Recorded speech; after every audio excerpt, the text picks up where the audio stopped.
দেখো এবারে তোমাদেরকে কুলম্বস ল এর লিমিটেশন থেকে একটা অঙ্ক করাবো। দেখো অঙ্কটা কি বলেছে, two identical sphere are given equal charge in one case and opposite charge in another case having force F1 and F2 respectively. Distance between sphere is not large as compared to the diameter, then compare F1 and F2. তোমাদেরকে যখন Coulomb's law এর limitation পড়ানো হয়েছিল তখন বলা হয়েছিল যে কোনো বিস্তৃত বস্তুতে, কোনো এক্সটেন্ডেড বডিতে যখন চার্জকে ডিস্ট্রিবিউট করানো হবে সেইখানে কুলম্বস ল অ্যাপ্লিকেবল হবে না। অ্যাপ্লিকেবল হতে পারে তখন যখন বস্তু দুটির মধ্যে দূরত্ব তাদের ডাইমেনশন অপেক্ষা অনেক বেশি বড় হবে। আর এইখানে পরিষ্কার করে বলে দিয়েছে যে distance between sphere is not large as compare to their diameter, মানে ডায়ামিটারের তুলনায় ডিস্টেন্সটা কিন্তু খুব বেশি নয়। তার মানে এইখানে ডিস্টেন্সটা আর ডায়ামিটারটা কম্পেয়ারেবল, তার মানে কুলম্বস ল তো এখানে হোল্ড করার কথা নয়। এখন আমি ওইখানে পড়েছিলাম যে কুলম্বস ল হোল্ড করবে না, তার জন্য কি এখানে সেই অ্যান্সারটা হবে? দেখো এখানে লজিক্যালি বোঝার চেষ্টা করব যে কেন কুলম্বস ল এখানে হোল্ড করবে না। দেখো তো আইডেন্টিক্যাল স্ফিয়ার দিয়েছে, ঠিক আছে। প্রথম ক্ষেত্রে আমি দুটো আইডেন্টিক্যাল স্ফিয়ার ড্র করছি। এবারে প্রথম ক্ষেত্রে কি হয়েছে, এদেরকে ইকুয়াল চার্জ দেওয়া হয়েছে। এখন যদি এই স্ফিয়ারে যদি পজিটিভ চার্জ দাও আর এই স্ফিয়ারে যদি পজিটিভ চার্জ দাও, দেখো এগুলো তো কন্ডাক্টিং স্ফিয়ার, যেহেতু কন্ডাক্টর তাহলে এর পজিটিভ চার্জকে কি করবে, বিকর্ষণ করবে। আর বিকর্ষণ করার জন্য দেখো কন্ডাক্টর বলেছে, কন্ডাক্টর মানে কি, সেইখানে ফ্রি ইলেকট্রন আছে, মানে চার্জগুলো ইজিলি মুভ করতে পারবে কন্ডাক্টর জুড়ে। আর যেহেতু চার্জগুলো ইজিলি মুভ করতে পারবে তাই জন্য রিপালশন ফোর্সের জন্য পজিটিভ চার্জগুলো এই স্ফিয়ারের অপোজিট ফেসে চলে যাবে। তার মানে এইখানে যে পজিটিভ চার্জ দেওয়া হয়েছিল সেটা কিন্তু এই ফেসে চলে যাবে, আর এই স্ফিয়ারে যে পজিটিভ চার্জ দেওয়া হয়েছিল সেটাও অপোজিট ফেসে চলে যাবে। এখন বলেছে এই ক্ষেত্রে তাদের মধ্যে যে বিকর্ষণ বলটা কাজ করছে সেটা হচ্ছে F1, অর্থাৎ এই ক্ষেত্রে এদের মধ্যে যে বিকর্ষণ বল কাজ করছে সেটা হচ্ছে F1।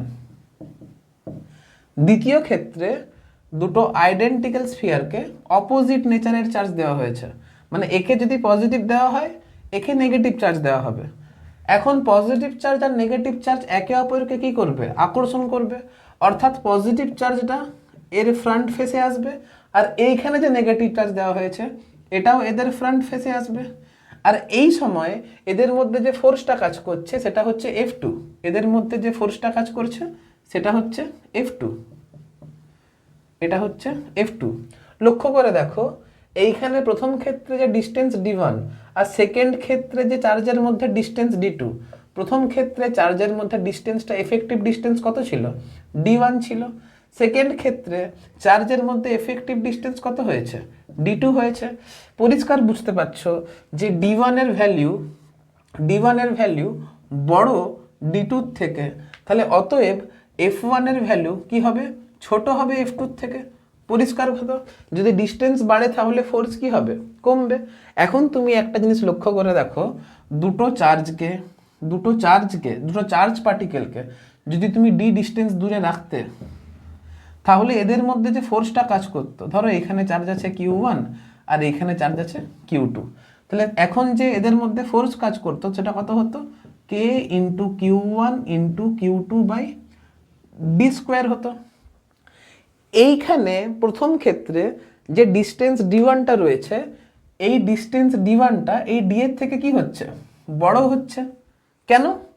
কারণ সেম নেচারের চার্জ রিপালশন করার জন্য অপোজিট ফেসে চলে গেছে, আর অপোজিট ফেসে চলে গেছে বলে ডিস্টেন্সটা এফেক্টিভলি কি হয়ে গেছে, বেড়ে গেছে।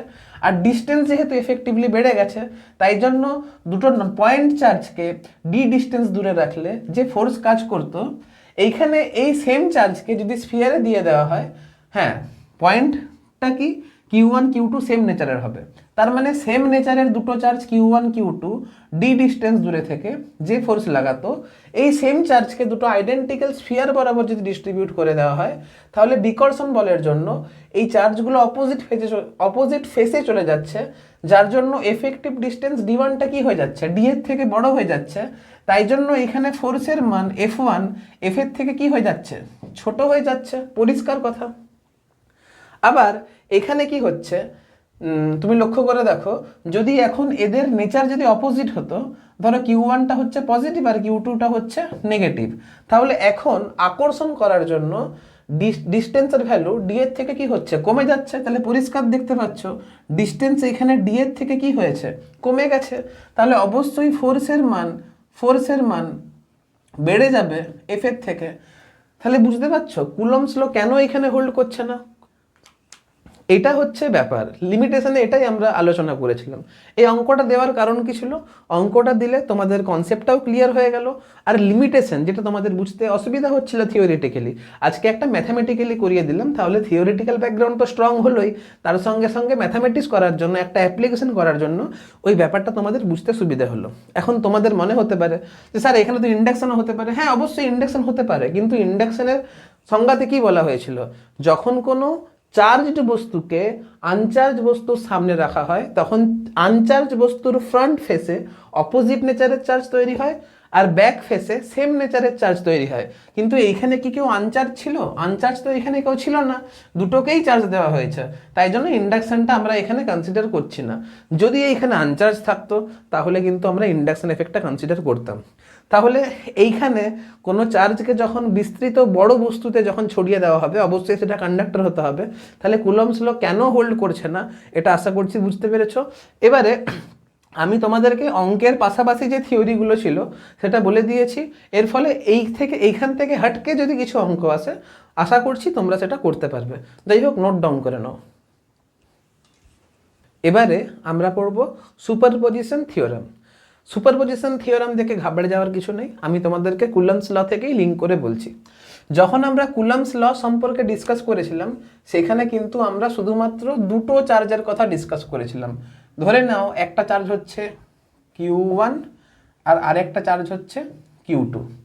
তাহলে Q1 এর ওপরে যে ফোর্সটা লাগবে সেটা অবশ্যই Q2 এর জন্য লাগবে। তাহলে Q1 এর ওপর যে ফোর্সটা লাগছে F1, সেটা কার জন্য লাগছে, সেটা 1 নাম্বারের ওপর ফোর্স লাগছে 2 নাম্বার চার্জের জন্য, অর্থাৎ ফোর্স অন 1 ডিউ টু 2। এইটা আমরা ক্যালকুলেট করেছিলাম।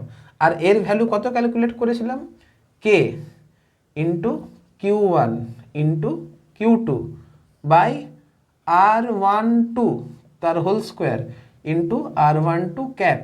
কুলম্বস ল এর ভেক্টর ফর্মে এটা কিন্তু ডিসকাস করা হয়েছিল।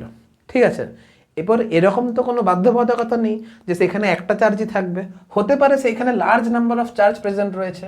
একটা চার্জ রয়েছে এখানে Q3, একটা চার্জ রয়েছে এখানে Q4, একটা চার্জ রয়েছে এখানে Q5। তাহলে 1 নাম্বার চার্জের ওপরে Q2 তো ফোর্স লাগাবে এই ডাইরেকশন বরাবর।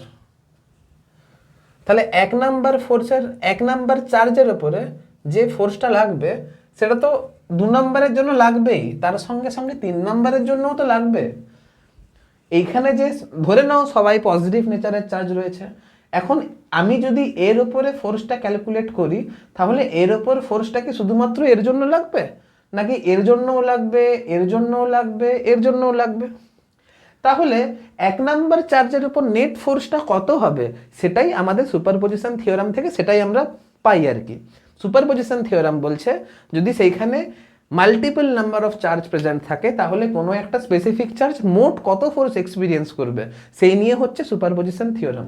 তো তোমরাই বলো না, বিকর্ষণ বল 1 নম্বরের উপর 2 নম্বরের জন্যও লাগবে, 3 নম্বর চার্জও 1 নম্বরকে বিকর্ষণ করবে, 4 নম্বর চার্জও 1 নম্বরকে বিকর্ষণ করবে, আবার 5 নম্বর চার্জও 1 নম্বরকে বিকর্ষণ করবে।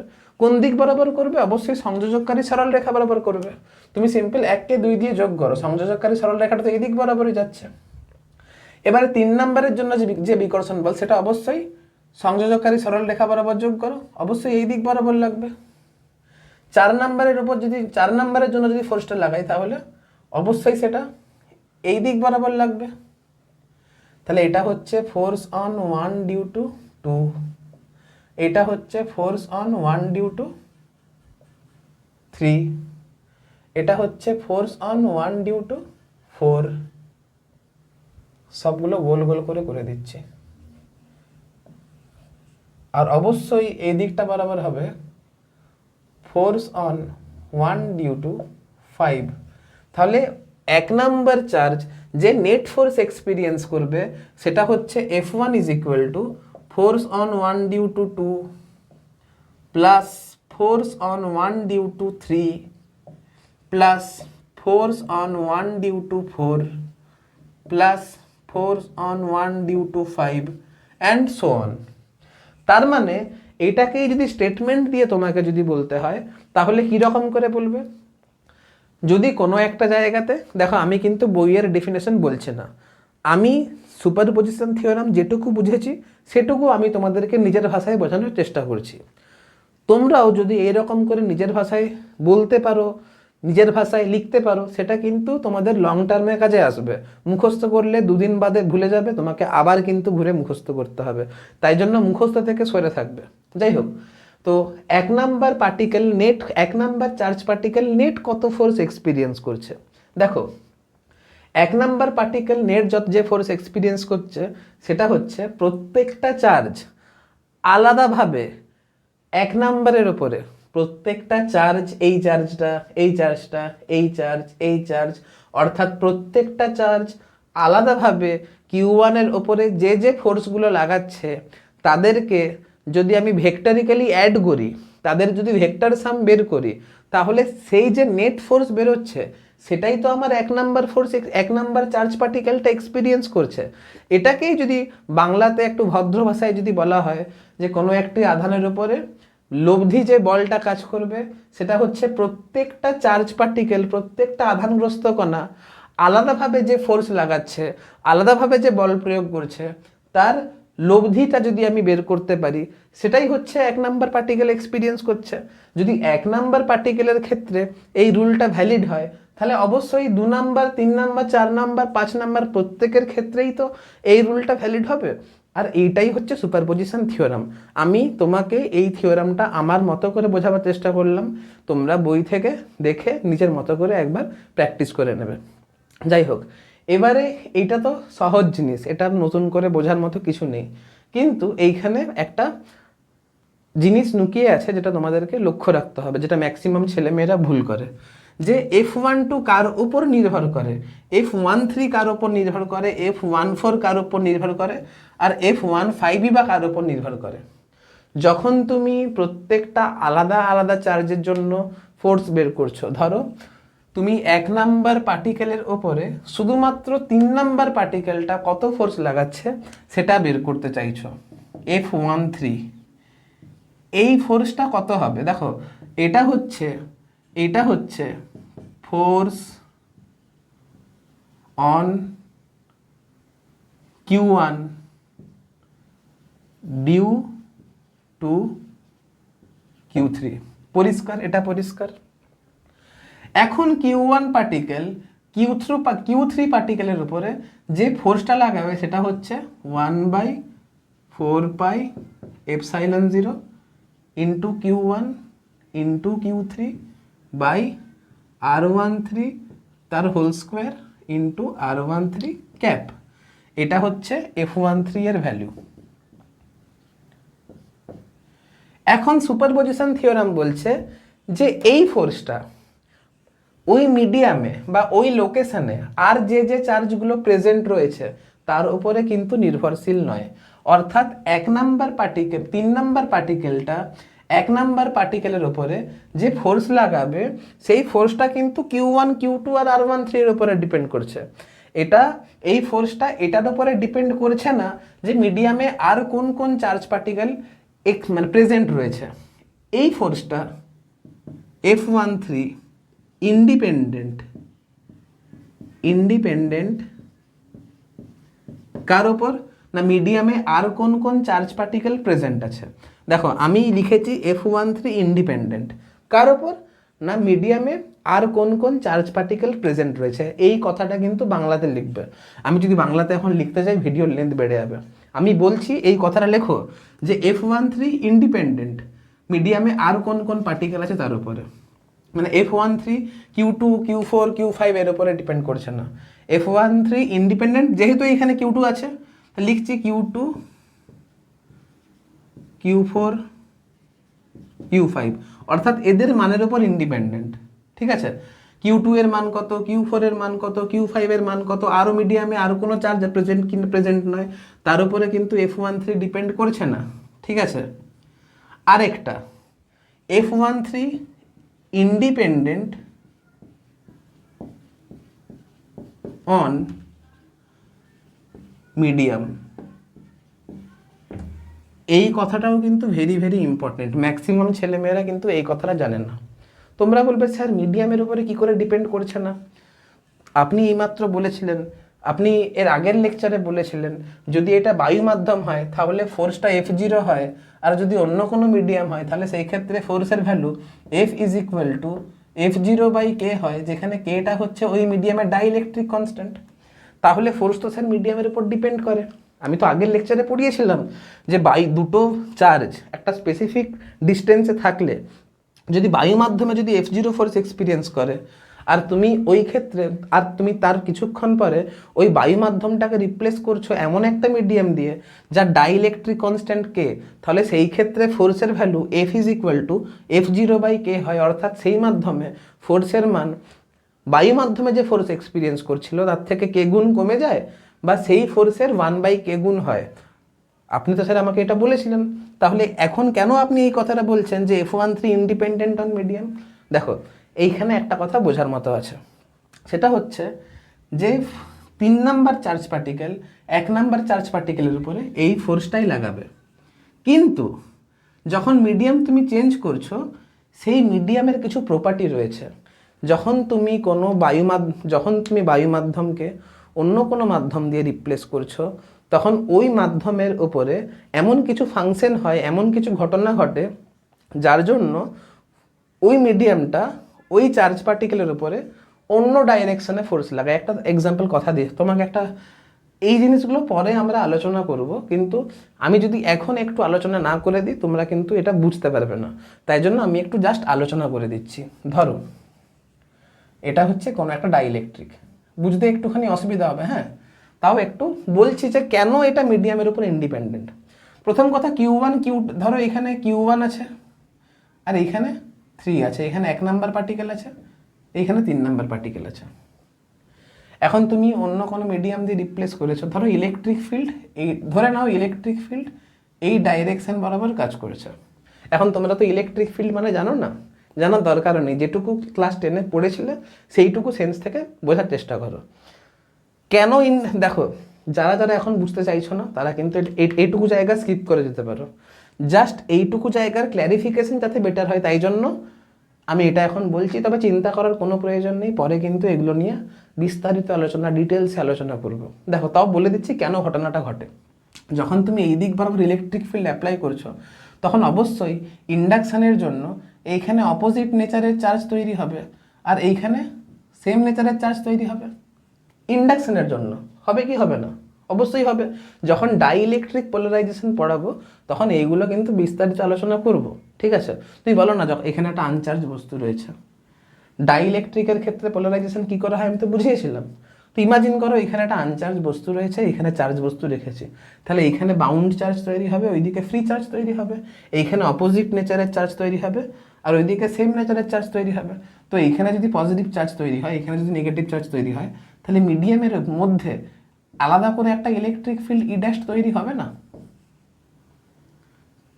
এইখানে পজিটিভ চার্জ ক্রিয়েট হয়েছে, এখানে নেগেটিভ চার্জ ক্রিয়েট হয়েছে, তাহলে অবশ্যই এখানে চার্জের জন্য এখানে ভেতর দিকে তো একটা ইলেকট্রিক ফিল্ড E' তৈরি হবে।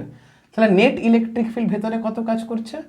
E net is equal two net electric field কাজ করছে E মাইনাস E'। তাহলে নেট ইলেকট্রিক ফিল্ড যদি ভেতরে কমে যায় তাহলে অবশ্যই নেট ফোর্স ভিতরে কমে যাবে। Net force F net is equal to কত হবে? F net is equal two Q into E net হবে, কারণ তোমরা জানো ফোর্স ইজ ইকুয়াল টু কত হয়? QE হয়।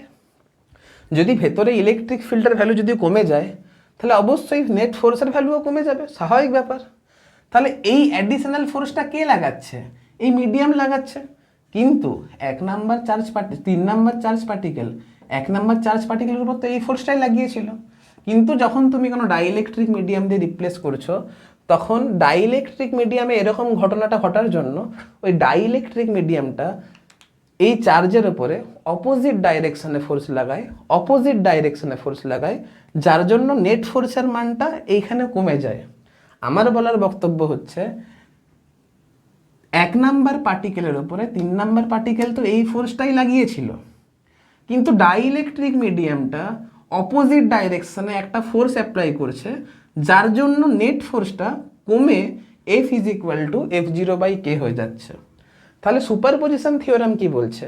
সুপারপজিশন থিওরাম বলছে নেট ফোর্স তো এটা হবে, এটা তোমরা বুঝতে পেরেছো। এবারে তুমি যদি কোনো একটা স্পেসিফিক ফোর্স নিয়ে নাও, ধরো 1 নাম্বার পার্টিকেলের ওপরে 3 নাম্বার পার্টিকেলটা কত ফোর্স লাগাচ্ছে, সেটা এটার উপরে ডিপেন্ড করছে না যে মিডিয়ামে আর কত কত চার্জ প্রেজেন্ট রয়েছে। বুঝতে পারছো? আরেকটা জিনিসের উপরে নির্ভর করে না, সেটা হচ্ছে মিডিয়ামের উপরে। যদি বায়ু মাধ্যম থাকে তাহলেও এই ফোর্স লাগাবে, যদি কোনো ডাইইলেকট্রিক কনস্ট্যান্ট সম্পন্ন অন্য কোনো মিডিয়াম থাকে তাহলেও ওটা এই ফোর্স লাগাবে। হ্যাঁ, এটা আলাদা ব্যাপার যে ডাইইলেকট্রিক মিডিয়ামটা আলাদা করে এর উপরে অপোজিট ডাইরেকশনে ফোর্স লাগানোর জন্য নেট ফোর্সটা কমে যাচ্ছে, সেটা আলাদা কথা। নেট ফোর্সটা কমছে কিসের জন্য? মিডিয়ামের জন্য। কিন্তু আমি তো এখানে নেট ফোর্সটা বলিনি, আমি বলতে চেয়েছি শুধুমাত্র 3 number charge particle 1 number charge পার্টিকেলের উপরে কত ফোর্স লাগিয়েছে, সেটা তো এটাই হচ্ছে, নেট ফোর্সটা কমে যাচ্ছে। তাহলে মূল কথা কি? নেট ফোর্স ভেক্টর, এই যে প্রত্যেকটা আলাদা চার্জ আলাদা করে যে ফোর্স লাগাচ্ছে তার ভেক্টর সামের সঙ্গে সমান হচ্ছে পয়েন্ট নাম্বার 1। পয়েন্ট নাম্বার 2 হচ্ছে কোনো একটা স্পেসিফিক চার্জ 1 নাম্বার চার্জের উপরে কত ফোর্স লাগাবে, সেটা এটার উপরে ডিপেন্ড করছে না যে মিডিয়ামে আর কোন কোন চার্জ পার্টিকেল প্রেজেন্ট রয়েছে। এটার উপরে ডিপেন্ড করছে না যে তুমি চার্জগুলোকে কোন মিডিয়ামে রেখেছো। এটা ইন্ডিপেন্ডেন্ট অন মিডিয়াম। তুমি যে কোনো মিডিয়ামই রাখো না কেন, এই ফোর্সের ভ্যালু কিন্তু সেম থাকবে। হ্যাঁ, সেটা আলাদা কথা যে ডাইইলেকট্রিক মিডিয়াম তুমি যদি রাখো, তাহলে ডাইইলেকট্রিক মিডিয়ামটা আলাদাভাবে ওই চার্জগুলোর উপরে অপোজিট ডাইরেকশনে ফোর্স লাগাবে, যার জন্য নেট ফোর্সের মানটা কমে যাচ্ছে। কিন্তু এর অকাত 3 নাম্বার চার্জ পার্টিকেলের অকাত কিন্তু একই থাকবে। ঠিক আছে, অকাত কিন্তু একই থাকবে। যাই হোক, এটাই কিন্তু সুপারপজিশন থিওরামের মূল নীতি। ঠিক আছে, এইগুলো কিন্তু খেয়াল রাখবে। এইখান থেকে ডাইরেক্ট লাইন তুলে কিন্তু প্রশ্ন চলে আসে। আমি কিন্তু বেশি প্রশ্ন করাচ্ছি না, না হলে লেকচার সংখ্যা অনেক বেড়ে যাবে, তোমাদেরই পরে রিভাইজ করতে অসুবিধা হবে। এতটা নোট ডাউন করো। যদি কোয়েশ্চেন প্র্যাকটিস করার ইচ্ছা থাকে তোমরা কিন্তু ডিফারেন্ট ইনস্টিটিউশনের মডিউল করবে, তোমাদের বইয়ের এমসিকিউ করবে, বা বাজারে অনেক রকমের বই পাওয়া যায় সেগুলো কিনে কিন্তু এমসিকিউ করবে, তবে কিন্তু তোমাদের কনসেপশন আরও ভালোভাবে ক্লিয়ার হবে। যাই হোক, এতটা নোট ডাউন করো। এবারে সুপারপজিশন থিওরামের কনসেপ্ট লাগিয়ে তোমাদেরকে কিছু কিছু নিউমেরিক্যাল সলভ করে দেখাতে হবে। যেমন ধরো এই ডায়াগ্রামে কি আছে, একটা সমবাহু ত্রিভুজ আছে। সমবাহু ত্রিভুজের প্রত্যেকটা শীর্ষবিন্দুতে ইকুয়াল অ্যামাউন্ট অফ চার্জ রয়েছে। তাহলে তোমাকে যে কোনো একটা চার্জ নেট কত ফোর্স এক্সপিরিয়েন্স করছে সেটা তোমাকে বের করে দেখাতে হবে। এটা নামে ক্লাস 12-এ ইলেকট্রোস্ট্যাটিক্সের অঙ্ক, কিন্তু এটা অ্যাকচুয়ালি ক্লাস 11-এর ভেক্টরের অঙ্ক। দেখো, অঙ্ক লং ট্রিকে হবে, কিন্তু লং ট্রিকে দেখানোর জন্য আমি এখানে তোমাদেরকে অঙ্ক করাচ্ছি না। শর্টে কী করে অঙ্ক করবে তার জন্য আমি তোমাদেরকে অঙ্কটা এখানে ইনক্লুড করে দেখিয়েছি। যাই হোক, আমাকে বলেছে যে কোনো একটা চার্জের উপরে যে কোনো একটা চার্জ নেট কত ফোর্স এক্সপিরিয়েন্স করছে সেটা দেখাতে হবে আমাকে। তাহলে আমি দেখাচ্ছি যে এই চার্জটা নেট কত ফোর্স এক্সপিরিয়েন্স করছে। এখন দেখো এর সারাউন্ডিংসে কোন কোন চার্জ রয়েছে, এই চার্জ প্রেজেন্ট রয়েছে আর এই চার্জ প্রেজেন্ট রয়েছে। তাহলে এই যে চার্জটা সেটা এটার জন্য ফোর্স এক্সপিরিয়েন্স করবে, এটার জন্য ফোর্স এক্সপিরিয়েন্স করবে। তাহলে এটার জন্য এই চার্জটা ফোর্স এক্সপিরিয়েন্স করবে এই দিক বরাবর, আবার এই চার্জের জন্য এই চার্জটা ফোর্স এক্সপিরিয়েন্স করবে এই দিক বরাবর। তাহলে এটা হচ্ছে আমার F1 ফোর্স, এটা হচ্ছে আমার F2 force. Net force F is equal two vector some of F1 plus F2। এটা হচ্ছে সুপারপজিশন থিওরাম। এটাই তো ছিল, এটাই তো আমার সুপারপজিশন থিওরাম ছিল। বাস, এবার তুমি যদি ভেক্টর ভালো করে শিখে থাকো তাহলে এই অঙ্কটা তোমার জন্য কিছু ব্যাপার না। তো আমি একটা অঙ্ক তোমাদের করে দেখাচ্ছি, তোমরা চাইলে নিজেরা করতে পারো। আমি খুশি হব যদি অঙ্কটা তোমরা নিজেরা চেষ্টা করো। তারপরে দেখো আমি কিভাবে অঙ্কটা ডিল করছি। প্রথম কথা, তুমি দেখো, তোমরা প্রত্যেকে জানো F প্রপোর্শনাল টু কি হয়, Q1 Q2 বাই ডিস্টেন্সের স্কোয়ার। লক্ষ্য করে দেখো এইখানে চার্জগুলো সেম, এইখানে যা চার্জ রয়েছে এই পেয়ারে সেম চার্জ রয়েছে। লক্ষ্য করে দেখো এই পেয়ারে যা চার্জ রয়েছে কিউ কিউ, এই পেয়ারেও সেম চার্জ রয়েছে, তাহলে কিউ আর কিউ সেম। আবার লক্ষ্য করে দেখো এই পেয়ারের ডিস্টেন্স আর এই পেয়ারের ডিস্টেন্সও সেম, তাহলে ডিস্টেন্সটাও সেম। তাহলে এ বিষয়ে কোনো সন্দেহ নেই, F1 ফোর্সের মান সমান হচ্ছে F2 ফোর্সের মানের সাথে। তার মানে F1 F2 এর মড কিন্তু সেম হবে, F1 F2 এর মান কিন্তু সেম হবে। আবার যেহেতু এটা সমবাহু ত্রিভুজ, তাহলে এই অ্যাঙ্গেল কত হচ্ছে? এই অ্যাঙ্গেল 60 ডিগ্রি হচ্ছে। তাহলে বিপ্রতীপ কোণের কনসেপ্ট থেকে বলতে পারো এই কোণটাও 60 ডিগ্রি হবে। তাহলে এই যে নেট ফোর্স এফ নেট, এর ভ্যালু কত হবে? তোমাদেরকে ভেক্টরে পড়ানো হয়েছিল যখন দুটো ইকুয়াল ফোর্স একে অপরের সঙ্গে 60 ডিগ্রি কোণ করবে তখন নেট ফোর্সের মানটা কত হবে? √3f হবে, যেখানে এফটা কি F1 ফোর্সের মান, F2 ফোর্সের মান ধরে নিচ্ছি আমি এফ। আর পরিষ্কার বুঝতে পারছো যে এফ এর মান কত হবে? k into q square by r, আর বলতে পারো এল বলতে পারো, ধরে নাও এই যে ত্রিভুজ তার প্রত্যেকটা বাহুর দৈর্ঘ্য হচ্ছে এল করে। তাহলে এফ এর মান কত হবে? এফ এর মান হবে এফ ইজ ইকুয়াল টু হবে k into q square by L square. তাহলে এফ নেটের মান দাঁড়াচ্ছে √3 k Q square by L square, যেখানে কে ইজ ইকুয়াল টু হচ্ছে 1/4 পাই এপসাইলন 0। আর তোমাদেরকে আগের ভিডিওতে যখন কুলম্বস ল শেখানো হয় তখন বলতে ভুলে গিয়েছিলাম যে 1/4 পাই এপসাইলন 0 এর ভ্যালু কত হয়। তোমরা অনেকেই জানো যারা বই পড়েছো, আর যারা জানো না তাদেরকে বলে দিচ্ছি যে কে এর মান হবে 9 ইন্টু 10⁹। এটা কিন্তু এসআই এককে হবে, ঠিক আছে। এবারে এপসাইলন 0 এর একক কী হবে, এপসাইলন 0 এর মাত্রা কী হবে, আমি আশা রাখছি তোমরা ওটা নিজেরা বের করতে পারবে। তো আমি তোমাদেরকে ওটা হোমওয়ার্ক দিলাম।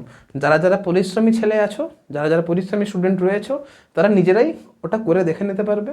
আর যারা অলস রয়েছো তাদের কথা তো আমি দেখালেও তোমরা করতে পারবে না। তো আমি আশা রাখবো তোমরা এটা নিজেরা করবে আর কি। যাই হোক, এবারে তোমাকে এই অঙ্কটাতেও নেট ফোর্স বের করতে হবে যে কোনো একটা চার্জের উপরে। তো আমি এই চার্জের উপরে ফোর্স বের করতে ইন্টারেস্টেড থাকবো, তোমরা এটাও বের করতে পারো, এটাও বের করতে পারো, এটাও বের করতে পারো। আবার বলছি, যেহেতু এটা ভেক্টরের অঙ্ক তাই জন্য তোমরা যদি নিজেরা করো তাহলে সেটা তোমাদের জন্য মঙ্গল। তাও আমি একবার নিজে থেকে আমি করে দিচ্ছি একবার শর্ট প্রসেসে। লক্ষ্য করে দেখো এইখানে এই যে এই চার্জটা, সেটা কার কার জন্য ফোর্স এক্সপিরিয়েন্স করবে? এর জন্য ফোর্স এক্সপিরিয়েন্স করবে, এর জন্য ফোর্স এক্সপিরিয়েন্স করবে, এর জন্য ফোর্স এক্সপিরিয়েন্স করবে। তাহলে according to superposition theorem F is equal two F1(2) plus F1(3) plus F1(4). এটাই তো সুপারপজিশন থিওরাম। এখন তুমি ধরে নাও এটা হচ্ছে 1 নাম্বার পার্টিকেল, এটা হচ্ছে 2 নাম্বার পার্টিকেল, এটা হচ্ছে 3 নাম্বার পার্টিকেল, এটা হচ্ছে 4 নাম্বার পার্টিকেল। আর পরিষ্কার দেখতে পাচ্ছ যে 1-2 পেয়ার আর 1-4 পেয়ারের ক্ষেত্রে ডিস্টেন্সও সেম, চার্জও সেম। তাহলে F12 is equal two F14, এদের মানগুলো কিন্তু সেম হবে। আর ধরে নিচ্ছি এই মানটা হচ্ছে F। তাহলে F12 কোন দিক বরাবর ফোর্স দেবে? অবশ্যই এই দিক বরাবর একটা বিকর্ষণ বল দেবে। F14ও এই দিক বরাবর একটা বিকর্ষণ বল দেবে। এটা হচ্ছে F14, এটা হচ্ছে F12। আর যেহেতু F14 আর F12 এর মানটা F আমি ধরে নিয়েছি, তাহলে এরা যে নেট ফোর্স দেবে সেটা অবশ্যই এই দিক বরাবর দেবে, √2f। এরপর বলবে যে স্যার আপনি √2f কি করে বুঝলেন? দুটো ইকুয়াল ফোর্স এদের মধ্যবর্তী অ্যাঙ্গেল যদি 90 ডিগ্রি হয়, F vector plus F vector যদি মানগুলো যদি সেম হয়, মানগুলো এফ ধরে নিয়েছি, আর এদের মধ্যবর্তী angle theta is equal two যদি 90 ডিগ্রি হয়, তাহলে লব্ধির মানটা √2f হয়। মান বলছি, দিক বলিনি কিন্তু, হ্যাঁ। তো যাই হোক, এরপরে এই চার্জের জন্য কত ফোর্স এক্সপিরিয়েন্স করছে সেটাও বের করতে হবে। এখন যেহেতু এই পেয়ার আর এই পেয়ারের ফোর্সটা আমি এফ দিয়ে লিখেছি, তাহলে এই পেয়ারের ফোর্সটাকেও যদি আমি এফ দিয়ে লিখি তাহলে আমার ক্যালকুলেশন করতে সুবিধা হবে। আর আমরা জানি যে ফোর্সের সঙ্গে ডিস্টেন্সের কি সম্পর্ক, এফ প্রপোর্শনাল টু 1/d²। তাহলে F' by F is equal to D dashed by D তার হোল স্কোয়ার। এই ডিস্টেন্সটা যদি ডি হয়, এই ডিস্টেন্সটা যদি এল হয়, তাহলে এই ডিস্টেন্সটা কত, রুট আন্ডার 2l হবে। তাহলে L by root under 2l তার হোল স্কোয়ার মানে কত হচ্ছে, হাফ হচ্ছে। তাহলে F dash is equal to কত হবে, পরিষ্কার বুঝতে পারছো, এফ বাই 2 হবে। তাহলে এখানে তুমি এফ বাই 2 অ্যাড করে দিতে পারো। এবারে তোমাদের মধ্যে অনেকে প্রশ্ন করবে, স্যার আপনি দুটো ভেক্টরকে সিম্পলি স্কেলার ফর্মে যোগ কি করে করলেন? তুমি দেখো না, এদের লব্ধিটা তো মাঝ বরাবর কাজ করবে। কেন? কারণ এই দুটো ফোর্সের ভ্যালু তো সেম। এবারে এই যে এই চার্জের জন্য যে ফোর্সটা, সেটা তো অবশ্যই এই কর্ণ বরাবরই লাগবে না, এই কর্ণ বরাবরই লাগবে। এখন যেহেতু এই ফোর্সটা আর এই দুটো ফোর্সের লব্ধি সেম ডাইরেকশনে কাজ করছে, আবার বলছি এই ফোর্সটা আর এই দুটো ফোর্সের লব্ধি যেহেতু সেম ডাইরেকশনে কাজ করছে, থিটা ইজ ইকুয়াল টু 0 হচ্ছে, তাহলে আমি নেট ফোর্সটাকে নর্মাল স্কেলার নিয়মে যোগ করে দিতে পারি। তাহলে F net is equal to দাঁড়াচ্ছে root under 2 plus half F. আর এফ এর মানটা তোমরা জানো, এফ ইজ ইকুয়াল টু কত হবে, F net is equal to root under 2 plus half into K Q square by L square. এটা আমার অ্যান্সার।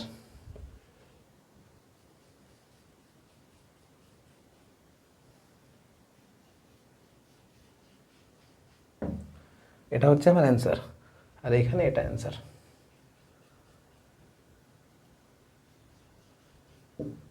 ঠিক আছে, আশা রাখছি বুঝতে পেরেছ। এরকম অসংখ্য অঙ্ক দেওয়া রয়েছে, প্র্যাকটিস করলে তবেই কিন্তু পারবে। আমি শর্ট ট্রিকে দেখালাম, তোমাদেরকে বোঝালাম বলে এটা এত এক্সপ্লেন করতে হলো, না হলে নর্মাল নিয়মে তোমরা যদি 2-3 বার প্র্যাকটিস করে নাও তাহলে অঙ্কটাতে কিচ্ছু নেই। যাই হোক, নোট ডাউন করে নাও। এবারে দেখো, তোমাদেরকে একটা ত্রিভুজ এঁকে দেখিয়েছি, একটা ষড়ভুজ এঁকে দেখিয়েছি। এখন ত্রিভুজ সমবাহু, এখানে ষড়ভুজটার প্রত্যেকটা বাহুর দৈর্ঘ্য সেম রয়েছে। এখন ত্রিভুজের 3টে শীর্ষবিন্দুতে কিউ কিউ চার্জ রাখা আছে, এখানে ষড়ভুজের 6টা শীর্ষবিন্দুতে কিউ কিউ করে চার্জ রাখা আছে। আমাকে দেখাতে হবে যে ত্রিভুজের সেন্টারে যে পয়েন্টটা রয়েছে সেইখানে অন্য কোনো চার্জকে যদি আমি রেখে দিই তাহলে সেটা কত নেট ফোর্স এক্সপিরিয়েন্স করবে। আবার ষড়ভুজের ক্ষেত্রে দেখাতে হবে যে আমি ষড়ভুজের কেন্দ্রে বা আমি একটা হেক্সাগোনাল পলিগনের কেন্দ্রে যদি কোনো একটা চার্জ অন্য কোনো চার্জকে রেখে দিই সেটা কত নেট ফোর্স এক্সপিরিয়েন্স করবে। ঠিক আছে, চতুর্ভুজটা আমি করে দেখাইনি, আমি আমি বলছি তোমরা যদি নিজে করে দেখো চতুর্ভুজটা তাহলে আমি খুশি হব। যাই হোক, তো আমি আগে ত্রিভুজ একটা করে দেখাই। পরিষ্কার দেখতে পাচ্ছ, এইখানে যদি অন্য কোনো চার্জ তুমি ধরে নাও কিউ ড্যাশ রেখেছো, ঠিক আছে, তাহলে এই কিউ ড্যাশ চার্জটা এর জন্য ফোর্স এক্সপিরিয়েন্স করবে, এর জন্য ফোর্স এক্সপিরিয়েন্স করবে, এর জন্য ফোর্স এক্সপিরিয়েন্স করবে। তাহলে এই চার্জটা নেট যে ফোর্স এক্সপিরিয়েন্স করবে সেই ফোর্সটা এই 3টে ফোর্সের ভেক্টর সামের সঙ্গে সমান হবে। তাহলে এর জন্য এই যে ফোর্স এক্সপিরিয়েন্স করছে সেটা এই দিক বরাবর কাজ করবে, আবার এর জন্য এটা যে ফোর্স এক্সপিরিয়েন্স করবে সেটা এই দিক বরাবর কাজ করবে, আবার এর জন্য এই চার্জটা যে ফোর্স এক্সপিরিয়েন্স করবে সেটা অবশ্যই এই দিক বরাবর এক্সপিরিয়েন্স করবে। এখন লক্ষ্য করে দেখো, প্রত্যেকটা চার্জের মান সেম, প্রত্যেকটা পেয়ারের ক্ষেত্রে চার্জের ভ্যালু সেম, প্রত্যেকটা পেয়ারের ক্ষেত্রে ডিস্টেন্সের ভ্যালু সেম, তাহলে অবশ্যই প্রত্যেকটা পেয়ারের জন্য ফোর্সের মান কিন্তু সেম হবে, এ বিষয়ে কোনো সন্দেহ নেই। আবার লক্ষ্য করে দেখো, এই অ্যাঙ্গেলটাও 120 ডিগ্রি, এই অ্যাঙ্গেলটাও 120 ডিগ্রি, এই অ্যাঙ্গেলটাও 120 ডিগ্রি। এখন তুমি যদি সিম্পল ল্যামিস থিওরাম লাগাও তাহলে এইখান থেকে বুঝতে পারবে যে এই চার্জটা নেট কোনো ফোর্সই এক্সপিরিয়েন্স করবে না। ল্যামিস থিওরামে তোমরা পড়েছিলে যে F1 by sine theta 1, F1 by sine theta 1 is equal to F2 by sine theta 2 is equal to F3 by sine theta 3। এই লটা যদি 3টে ফোর্স হোল্ড করে চলে তাহলে এই 3টে ফোর্সের আন্ডারে কোনো একটা পার্টিকেল নেট ফোর্স 0 এক্সপিরিয়েন্স করবে, অর্থাৎ নেট কোনো ফোর্স এক্সপিরিয়েন্স করবে না। লক্ষ্য করে দেখো 3টে ফোর্স মানে এইখানে F1 F2 F3 value F F F, তাহলে F1 F2 F3 যদি সেম হয় তাহলে অবশ্যই θ1 θ2 θ3 কে সেম হতে হবে। দেখো না এখানে θ1টাও 120, θ2টাও 120, θ3ও 120, তাহলে এই পার্টিকেলটা নেট যে ফোর্স এক্সপিরিয়েন্স করবে সেটা কত হবে? Fnet is equal to 0 force experience করবে। সহজ জিনিস। হেক্সাগনের ক্ষেত্রে কি হবে লক্ষ্য করে দেখো, এই পার্টিকেলটা নেট যে ফোর্স এক্সপিরিয়েন্স করবে এই ছটা পার্টিকেলের জন্য আলাদা আলাদা ফোর্স যেটা হচ্ছে তার ভেক্টর সামের সঙ্গে সমান হবে। এই ছটা চার্জ পার্টিকেল আলাদা আলাদাভাবে এর উপরে যে ফোর্স লাগাচ্ছে তার ভেক্টর সামের সঙ্গে সমান হবে এই পার্টিকেলের ফোর্সটা। তাহলে এর জন্য ফোর্স লাগাবে এই দিক বরাবর, এর জন্য ফোর্স লাগাবে এই দিক বরাবর। অবশ্যই দুটো পেয়ারের ক্ষেত্রে চার্জের ভ্যালু সেম, ডিস্টেন্সের ভ্যালু সেম, তাহলে এই ফোর্স আর এই ফোর্স ক্যান্সেল হয়ে যাবে। সিমিলারলি বুঝতে পারছো এই ফোর্স আর এই ফোর্স ক্যান্সেল হবে। সিমিলারলি বুঝতে পারছো এই ফোর্স আর এই ফোর্স ক্যান্সেল হবে। তাহলে এইখানেও এই পার্টিকেলটা net force Fnet is equal to 0 experience করছে। আবার যদি একটা ত্রিভুজ আমি যদি চতুর্ভুজ ড্র করি তাহলে চতুর্ভুজটাও নেট ফোর্স 0 এক্সপিরিয়েন্স করবে। দেখো না এইখানে যদি কোনো একটা পার্টিকেলকে যদি রাখো আর শীর্ষবিন্দুতে যদি ইকুয়াল চার্জ যদি থাকে তাহলে অবশ্যই এইখানের পার্টিকেলটাও নেট ফোর্স 0 এক্সপিরিয়েন্স করবে, কারণ এই ফোর্স ক্যান্সেল হবে, এই ফোর্স ক্যান্সেল হবে। সহজ জিনিস। তাহলে এইখানেও net force F is equal to 0 হবে। তাহলে এইখান থেকে কি কনক্লুশন ড্র করা গেল? যদি কোনো সিমেট্রিক পলিগন হয় আর সিমেট্রিক পলিগনের প্রত্যেকটা শীর্ষবিন্দুতে যদি ইকুয়াল অ্যামাউন্ট অফ চার্জ যদি থাকে তাহলে সেন্টারে থাকা যে কোনো চার্জ পার্টিকেল কিন্তু নেট 0 ফোর্স এক্সপিরিয়েন্স করবে। মানে সিমেট্রিক পলিগন যদি হয়, সিমেট্রিক পলিগন মানে সমবাহু ত্রিভুজ হতে পারে, চতুর্ভুজ হতে পারে, পঞ্চভুজ হতে পারে, ষড়ভুজ হতে পারে। সিমেট্রিক মানে প্রত্যেকটা বাহুর দৈর্ঘ্য সেম হতে হবে। আবার সিমেট্রিক পলিগন প্রত্যেকটা শীর্ষবিন্দুতে যদি ইকুয়াল অ্যামাউন্ট অফ চার্জ থাকে তাহলে কেন্দ্রে অবস্থিত charge particle net force experience করবে না, অর্থাৎ তার উপরে ক্রিয়াশীল নেট ফোর্স কত হবে? 0 হবে। এটা হচ্ছে এই যে থিওরি তার কনক্লুশন, এটা তোমাদেরকে লিখে রাখতে হবে। আর এই থিওরির উপর বেস করে কিছু নিউমেরিক্যাল আসে, আমি একটা নিউমেরিক্যাল তোমাদেরকে করে দেখাচ্ছি। আগে আপাতত এটা নোট ডাউন করো। দেখো অঙ্কটা কি বলেছে, 5 charges of equal charge plus q are placed at corner of a regular hexagon of side A. What is the force on plus q0 at centroid O? মানে সেন্টারয়েডে অর্থাৎ সেন্টারে প্লাস q0 চার্জ রাখা আছে, এই হেক্সাগনের সেন্টারে প্লাস q0 চার্জ রাখা হয়েছে, এই পয়েন্টটা হচ্ছে O, আর এইখানে যে চার্জ রাখা আছে সেটা হচ্ছে প্লাস q0।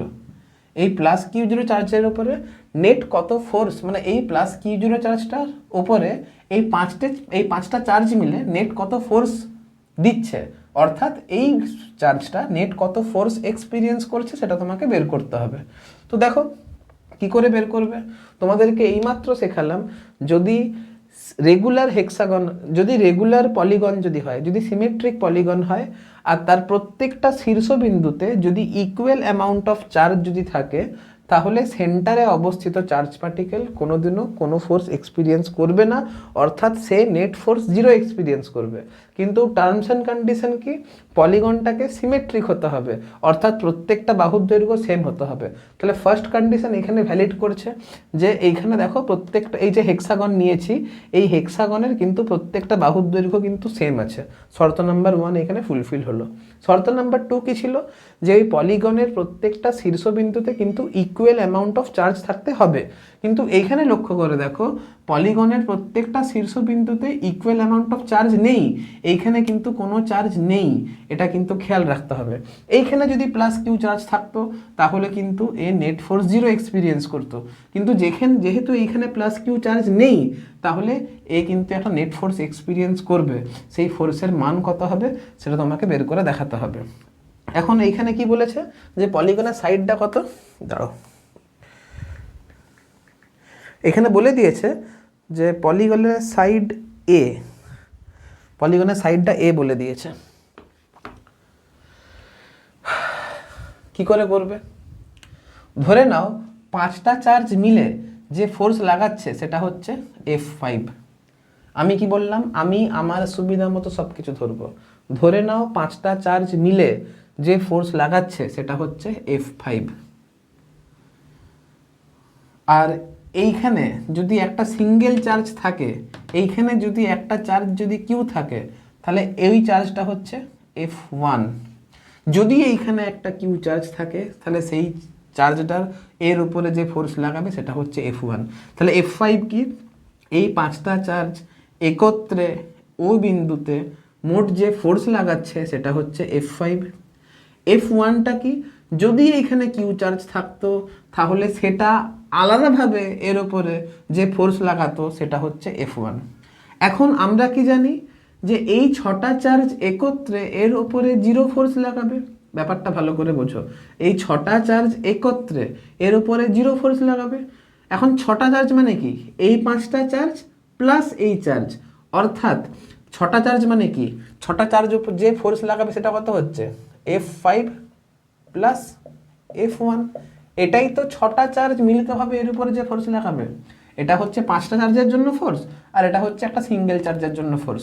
এই দুটো ভেক্টরকে যদি ভেক্টরিক্যালি অ্যাড করি তাহলে এর সামটা জিরো আসা উচিত। কেন জিরো আসবে, কারণ এই মাত্র পড়লাম যে রেগুলার হেক্সাগন যদি হয়, যদি রেগুলার সিমেট্রিক পলিগন যদি হয়, তাহলে সেন্টারে অবস্থিত চার্জটা নেট ফোর্স জিরো এক্সপিরিয়েন্স করবে যদি শীর্ষবিন্দুতে ইকুয়াল অ্যামাউন্ট অফ চার্জ থাকে।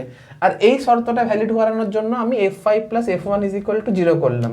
এখন আমাকে তো এর ভ্যালু বের করতে হবে, তাহলে F5 ইজ ইকুয়াল টু কত হবে, F5 is equal two minus of F1 হবে। অর্থাৎ এই ফোর্সের ভ্যালু যা হবে এই ফোর্সের ভ্যালু তাই হবে, কিন্তু অপোজিট ডাইরেকশনে হবে। আমার পক্ষে F5 এর ভ্যালু ক্যালকুলেট করা কিন্তু ডিফিকাল্ট, এটা কিন্তু কঠিন, কিন্তু এটা তো বের করা সোজা। এখন তুমি লক্ষ্য করে দেখো, এটা যদি A হয়, এটা যদি A হয়, তাহলে এই ডিস্টেন্সটা কত, এটা কত 60 ডিগ্রি। এই বাহু আর এই বাহু সেম, তাহলে এই অ্যাঙ্গেল সেম, তাহলে এটাও 60 হবে, এটাও 60 হবে। তার মানে প্রত্যেকটা দৈর্ঘ্য কিন্তু এখানে এ করে করেই হবে। ঠিক আছে, এটা তোমাদেরকে খেয়াল রাখতে হবে। এবারে F1টা কি, আমি সিম্পল F1 এর মান ক্যালকুলেট করব। F1টা হচ্ছে এইখানে যদি কিউ চার্জ রাখতাম তাহলে এই কিউ চার্জটা আলাদাভাবে এর উপরে যে ফোর্স লাগাতো, আর এর মানটা পরিষ্কার দেখতে পাচ্ছি কত হচ্ছে KQ বাই A স্কোয়ার। আমাকে যেহেতু এর মানটা বের করতে বলেছে তাহলে এটাই হচ্ছে আমার গিভেন অ্যান্সার। দেখলে আগের কনসেপ্টটা কাজে লাগিয়ে কিভাবে এই জটিল অঙ্কটা এক নিমেষে এক চুটকি বাজিয়ে সহজে এক লাইনে করতে পারবে। আমি বোঝালাম বলে আমাকে এত বারবার ধরে এক্সপ্লেন করতে হচ্ছে, কিন্তু একবার যদি বুঝে যাও তাহলে কিন্তু এরকম যে কোনো অঙ্ক নিমেষের মধ্যে তোমরা করতে পারবে। যাই হোক, এতটা নোট ডাউন করো।